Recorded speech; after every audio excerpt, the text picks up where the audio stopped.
You know that character from The Lord of the Rings, the one with the awesome redemption storyline, who's initially driven by greed, who tries to steal what is rightfully Frodo's, and then when Frodo calls them out becomes hostile, aggressive even? You know the one. They make the wrong choice, but then they repent. They make a huge sacrifice, they give up everything for the good of their hobbit friends, and in the moment of their death they are redeemed beyond all doubt. Obviously, I am talking about Lobelia Sackville-Baggins.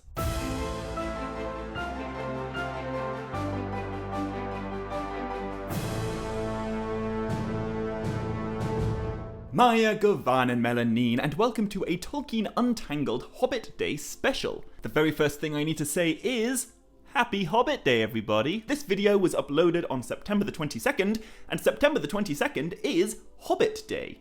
It's the day of Frodo and Bilbo Baggins' birthday, and it's the day before Frodo left Bag End and began his journey all the way to Mordor.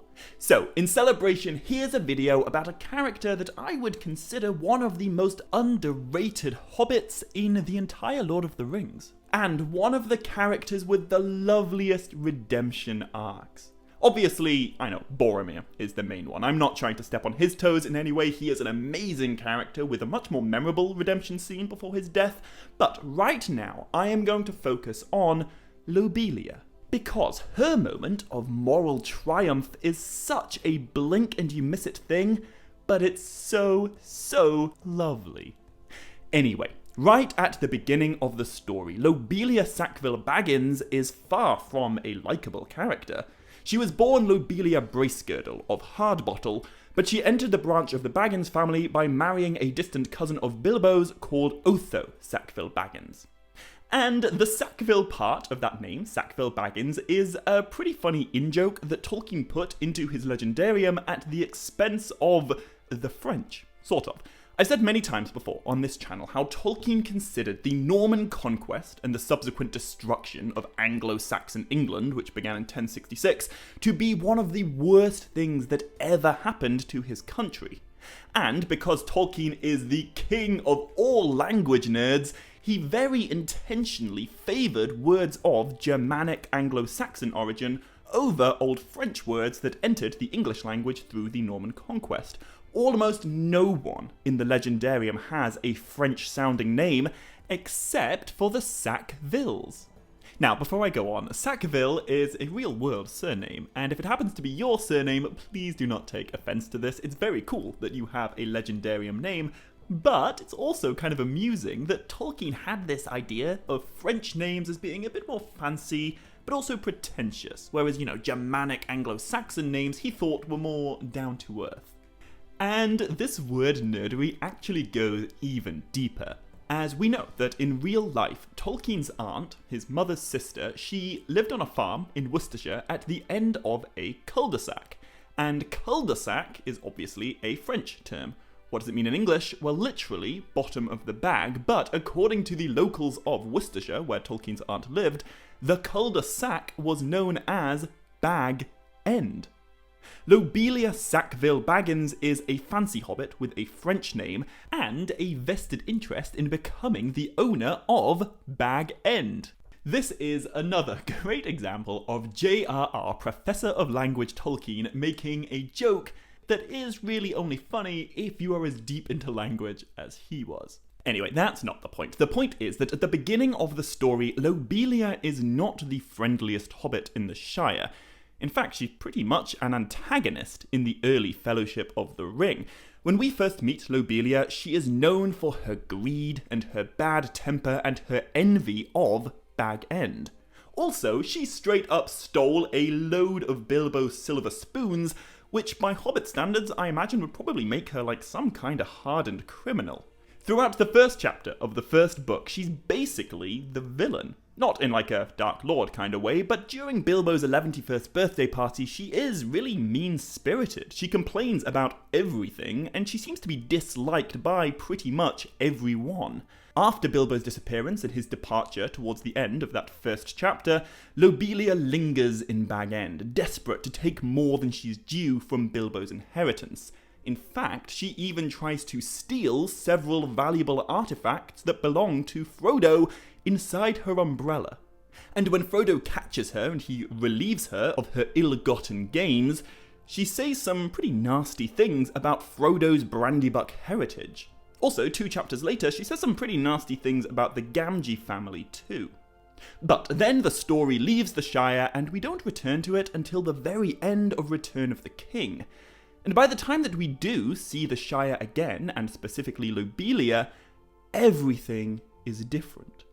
While our Hobbit heroes were away, Saruman's ruffians invaded the Shire.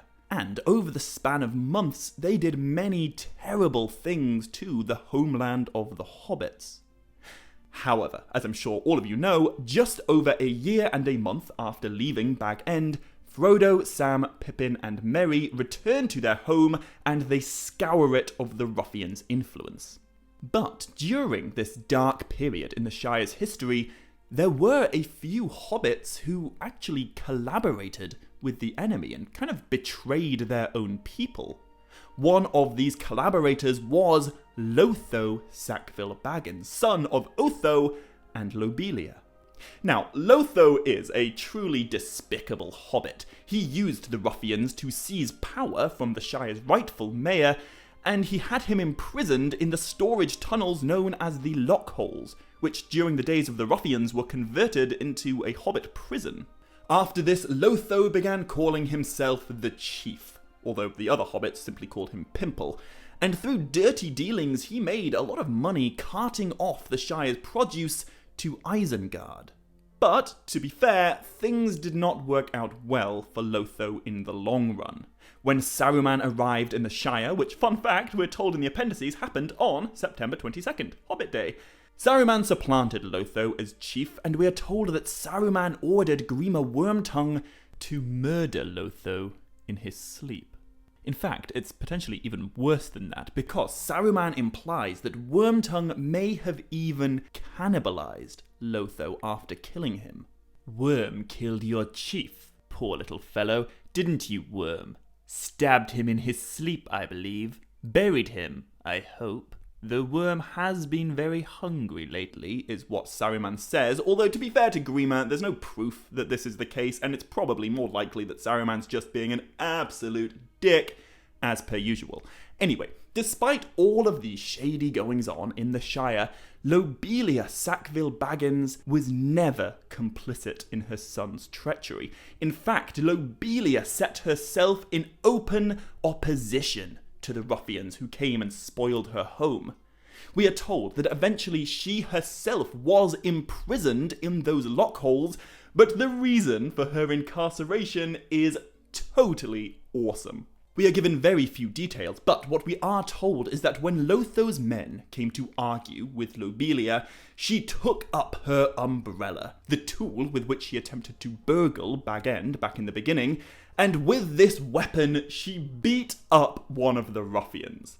It might not be quite as jaw-dropping as when Gandalf takes down the Balrog or Sam Gamgee takes down Shelob, but in the world of Lobelia Sackville-Baggins, beating a ruffian with an umbrella seems every bit as epic. And it's a pretty game-changing moment in Lobelia's life. After clobbering this ruffian, she is, for the first time ever, a popular figure in the Shire. Kind of like a figurehead of their resistance. But, like most rebels, Lobelia faces consequences. When our main Hobbit heroes, Frodo, Sam, Merry and Pippin, scour the Shire and bring an end to the pitiful rule of Saruman, Grima Wormtongue finally takes his revenge and he slays the defanged wizard. The ruffians are either slain or ousted in the Battle of Bywater, and when the dust has settled, the cleanup of the Shire officially begins. And the first thing that our Hobbit heroes do, the day after the battle that liberated the Shire, Frodo rides to the capital, or rather the chief town, that is known as Mickle Delving. And there, the lockholes are broken open, and the prisoners are released. However, among them, Frodo finds a sad sight. We are told that Lobelia Sackville-Baggins had been kept in a dark and narrow cell.